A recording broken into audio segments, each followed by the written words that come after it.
Riot police fired warning shots on Tuesday to disperse an angry crowd after clashes erupted when authorities tried to move illegal street vendors from a working-class Hong Kong district, the worst street violence since pro-democracy protests in 2014. Protesters prised bricks from the sidewalk to hurl at police, while others toppled street signs and set fire to rubbish bins in Mong Kok, a gritty neighbourhood just across the harbour from the heart of the Asian financial centre. A police spokeswoman said 2 warning shots were fired into the air, with pepper spray and batons also used to disperse the crowd. Television footage showed the shots were fired as angry protesters surrounded several traffic police, pelting them with rubbish, bricks and bottles and wrestling one of them to the ground. The remains of burned bins and flower pots, chunks of brick and broken bottles lay scattered along the world-famous Nathan Road shopping strip later on Tuesday morning. A taxi with shattered windows also lay parked nearby. The clashes broke out after police moved in to clear hawkers, or illegal vendors who sell local delicacies, trinkets and household goods from makeshift street-side stalls. The hawkers, a common sight on Hong Kong's bustling streets, quickly attracted a strong social media following under the hashtag #fishball revolution.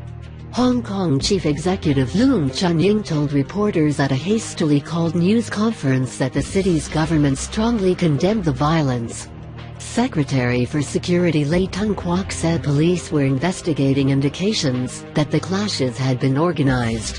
When asked about the warning shots, Lei said police had taken all necessary actions.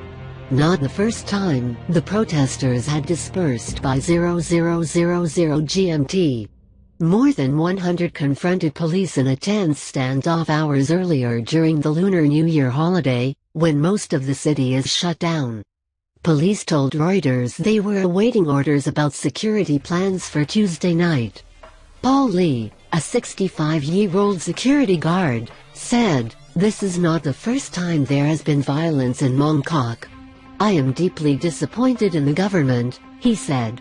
The underground train station for Mong Kok, a bustling shopping district packed with street markets, shops and high-rise residential buildings, was closed temporarily. A police statement said 3 men aged 27 to 35 were arrested for assaulting a police officer and obstructing police, while 3 police officers received hospital treatment. Broadcaster RTHK said later that 24 people had been arrested. The narrow streets in and around Mong Kok were the scene of some of the most violent clashes during protests in late 2014 to demand greater democracy in the former British colony that returned to Beijing rule in 1997. Tuesday's clashes, however, appeared more violent. Hong Kong television showed police officers being beaten with poles and sticks as they lay on the ground. Many protesters and police were also shown with blood streaming down their faces. Hong Kong Indigenous, a localist group that is fielding a candidate in a legislative council by-election in a few weeks, was involved in the protest, the South China Morning Post newspaper reported. Many so-called localists remain deeply embittered by the lack of any concessions from Beijing or Hong Kong authorities during the pro-democracy protests. Television footage showed protesters on Tuesday shouting, "Establish a Hong Kong country," during running battles with the police. Radical protesters and localists demanding greater Hong Kong autonomy have vowed to keep fighting even as China shows signs of tightening its grip. The clashes in December 2014 came when authorities cleared the last of pro-democracy demonstrators from the streets after more than 2 months of protests that had posed one of the Beijing's greatest political challenges in decades.